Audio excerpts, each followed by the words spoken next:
Dear students, platform of learning YouTube channel पर हम इस वीडियो में 9th क्लास की इंग्लिश सब्जेक्ट की असेसमेंट वर्कशीट नंबर 5 को सॉल्यूशन के साथ एक्सप्लेन करने जा रहे हैं। वीडियो को पूरा ज़रूर देखें और यदि आपने अभी तक चैनल को सब्सक्राइब नहीं किया है तो इसे सब्सक्राइब ज़रूर कीजिए। तो चलिए स्टार्ट करते हैं assessment worksheet number 5।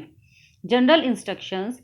This is an assessment worksheet based on the worksheets of previous weeks. It contains 10 multiple choice questions carrying 1 mark each. Choose the correct option and darken the circle given against it with a pen or a pencil.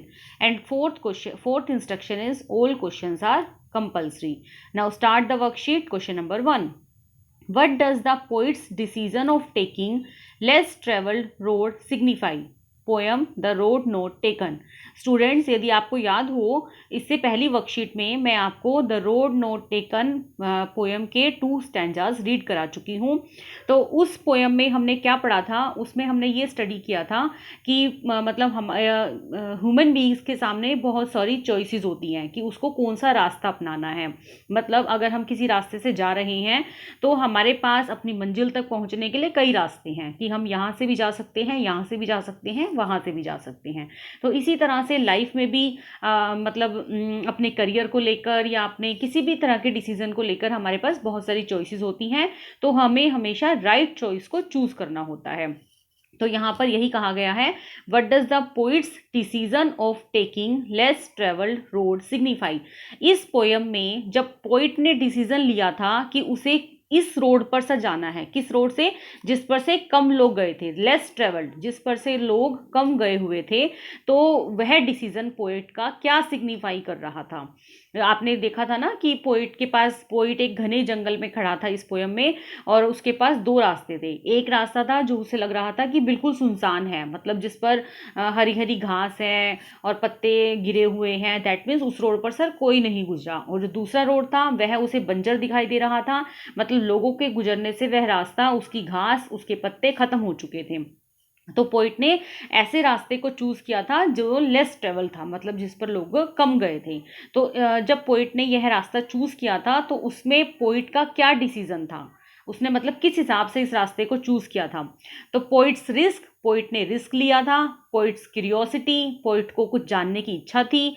Arrogance of the poet, या फिर poet का मतलब हम इसे कह सकते हैं गरूर था, घमंड था। या फिर पोइट्स नेग्लिजेंस, पोइट उस रास्ते को भाई मतलब नेग्लिजेंस मतलब इग्नोर कर रहा था। तो इसमें पोइट ने रिस्क लिया था कि चलो इस रास्ते से देखते हैं जिस रास्ते पर से कोई नहीं गुजरा। तो पोइट्स रिस्क टेकिंग हैबिट। तो choose option number A. Now second question, where does the poet find himself. Poet ने अपने आप को कहाँ पाया। ये भी the road not taken poem से ही लिया गया है कि पोइट ने अपने आप को कहाँ खड़ा पाया। ऑन द रोड पर, on the bus, on A muddy road, या फिर ऑन ए फोर्क। फोर्क मतलब होता है कांटे। तो पोइट जब उस रास्ते पर चला था तो उसने कहाँ पाया था अपने आप को कि वह कांटों पर चल रहा है, जैसे ऑन ए फोर्क, वह कांटों पर है। तो choose the option number D. Now question number 3, what does the poem speak about. यह पोयम किस चीज के बारे में बात कर रही है। कौन सी poem, the road not taken. तो किस चीज के बारे में बात की गई थी इसमें कि ह्यूमन बींग्स के सामने अपने डिसीजन को लेकर बहुत सारी चॉइसेस होती हैं कि उसे क्या डिसाइड करना है। आप खुद भी सोच सकते हो, जैसे अभी आप 9th क्लास में हो, कल को आप 10th में 11th में होगे तो आपके पास कई ऑप्शन हो जाएंगे कि आपको कौन सी स्ट्रीम चूज करनी है। 11th में कॉमर्स स्ट्रीम लेनी है, साइंस स्ट्रीम लेनी है, या आर्ट्स स्ट्रीम लेनी है। तो इसी तरह से हमारे पास हर एक काम को करने के लिए बहुत सारी चॉइसेस होती हैं, बहुत सारे मतलब ऑप्शंस होते हैं। तो हमें कौन सी ऑप्शन को, हमें करेक्ट ऑप्शन को चूज करना होता है।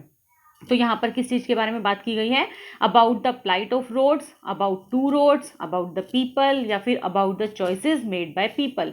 सो it's option number D, about the choices made by people. कि लोग मतलब लोगों के पास बहुत सारी चॉइसेस होती हैं, बहुत सारी इच्छाएं होती हैं, बहुत सारे रास्ते होते हैं और उसे करेक्ट रास्ता चूज करना होता है। Now come to question number 4, what is the effect of the wind on weak fire. Poem है विंड। ये विंड पोयम से लिया गया है। यदि आपको याद हो, मैंने आपको विंड पोयम भी बहुत अच्छे से स्टडी कराई थी। विंड पोयम में क्या था कि हवा के दो रूप होते हैं, एक कंस्ट्रक्टिव और एक डिस्ट्रक्टिव। कंस्ट्रक्टिव मतलब हवा जब आती है, धीरे धीरे चलते हुए आती है, तो वह हमारे मन को बहुत अच्छी लगती है, उसमें बैठने का मन करता है, मन एकदम खुश हो जाता है। और जब हवा डिस्ट्रक्टिव रूप में आती है तो सब कुछ अपने साथ बहा कर ले जाती है। वह घर की छतों को बहा देती है, वह लोगों के मन को तोड़ देती है, बहुत लाइफ का नुकसान करती है। तो इस तरह से तो हवा के दो रूप थे। तो इसने यहाँ पर कहा है कि हवा वीक फायर्स मतलब जब अपने जो कमज़ोर लोग होते हैं उनको किस तरह से अफेक्ट करती है। तो मेक्स देम स्ट्रोंगर, उन्हें मजबूत बनाती है। ब्लो देम आउट, उन्हें अपने साथ बहाकर ले जाती है। Let them burn as before, या फिर उन्हें जलने के लिए छोड़ देती है। All the options are correct. तो हवा जो कमज़ोर लोग होते हैं, जितनी भी कमज़ोर चीज़ें होती हैं, उन्हें अपने साथ बहाकर ले जाती है। तो it's option number B, blows them out. Now next question number 5, what does the word prosper mean in the poem. Wind poem में प्रोस्पर का मीनिंग क्या है। तो प्रोस्पर का मीनिंग क्या था, मतलब फ्लरिश होना, फलना फूलना, इस तरह से। तो keep going, keep moving, flourish या प्रॉपर। तो प्रोस्पर का मतलब होता है प्रसिद्धि, फलना फूलना, बड़ा होना। तो ऑप्शन नंबर बी को टिक कीजिए आप, flourish. Next question number 6, what is the moral of this poem. The wind, wind poem का मोरल क्या था। यदि बच्चों आपको याद हो तो मैंने आपको बताया था कि हवा हमें क्या सिखाती है। हवा हमें सिखाती है कि मजबूत बनो, मतलब मन से भी, शरीर से भी, हर तरह से मजबूत बनो, ताकि तुम्हारे सामने कितनी भी ऑब्स्टेकल्स आ जाएं, कितने भी तुम्हारे रास्ते खराब हों, तुम वहाँ से डगमगाओ नहीं, बल्कि एक मतलब बहादुर इंसान की तरह उसे क्रॉस करते जाओ। तो देखिए ऑप्शन क्या है, be firm, strong and never be defeated by any obstacle. Be firm, firm का मतलब होता है मजबूत बनना, दृढ़ बनो, मजबूत बनो, स्ट्रॉन्ग बनो, और कभी भी ऑब्स्टेकल, ऑब्स्टेकल मतलब बाधाएं, बाधाओं के सामने डिफीट, डिफीट का मतलब होता है हार जाना। तो कभी भी अपने सामने आने वाली बाधाओं के सामने हार मत मानो, बल्कि डट कर लड़कर मुकाबला करो उनका। तो यहाँ पर ऑप्शन नंबर ए ही है। ऑप्शन नंबर आप ए को चूज कीजिए। Now come to question number 7। Question number 7 है, there dash be a famous shop here, ought to, should, use to या फिर वुड। तो देखिए यहाँ पर मॉडल दिया गया है, there dash be a famous shop here. यहाँ पर एक फेमस शॉप हुआ करती थी, तो यहाँ पर आप यूज्ड टू लगाएंगे, क्योंकि ये हैबिट की बात की गई है कि यहाँ पर एक फेमस शॉप थी। तो यूज्ड टू लगाइए, there use to be a famous shop here. Now question number 8, drivers dash wear the seat belt while driving. देखिए यहाँ पर हमारी मोरल ऑब्लिगेशन की बात की गई है, मोरल कर्तव्य है हमारा, यहाँ पर नैतिक कर्तव्य बनता है कि ड्राइवर को हमेशा सीट बेल्ट पहननी चाहिए जब भी वह ड्राइव करता है। तो मोरल ऑब्लिगेशन के लिए हम कौन सा मॉडल यूज करते हैं, ought to। तो आप option number B, ought to को टिक कीजिए।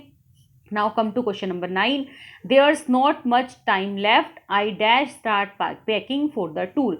हमारे पास बहुत ज़्यादा टाइम नहीं है, हमें टूर के लिए पैकिंग स्टार्ट कर देनी चाहिए। तो देखिए ये हमारी आवश्यकता है, नेसेसिटी की बात है यहाँ पर। तो नीड टू आएगा यहाँ पर, there's not much time left, I need to start packing for the tour. The road seems uneven, you dash slow down. देखिए यहाँ पर भी हमारी मतलब नेसेसिटी की बात है कि रोड जो है वह देखने में अनइवन का मतलब होता है असमान, मतलब उबड़ खाबड़ लग रही है, सही नहीं लग रही।